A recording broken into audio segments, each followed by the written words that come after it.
Hello, this is Ian Agrell, Agrell Architectural Carving. 18th century shells, which was a time when shells were used a tremendous amount. These vary in complexity, as you can see. The ones here with the sort of convex at the outer side of the scallops are simpler, as you can see, and therefore easier to do. And if they're easier to do, they're quicker to do, and if they're quicker to do, they cost a little bit less. And this one is a French one. It's the sort of thing that you'd see on the knee of a French fireplace coming down, you know, on the column of each side of a French fireplace. That's sort of pretty typical of that sort of thing that you see. This is quite a simple little shell, but it is convex, but quite simple. It doesn't get much simpler than that, with the little volutes here.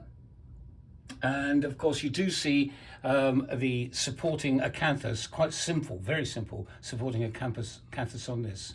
This is quite a cute little cutie here. I like that one.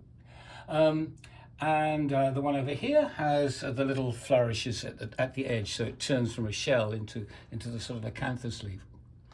And over this sort of represents the sort of thing that you might see in a niche, you know, at the top, a larger sort of, you know, where a statue might be standing underneath it or something.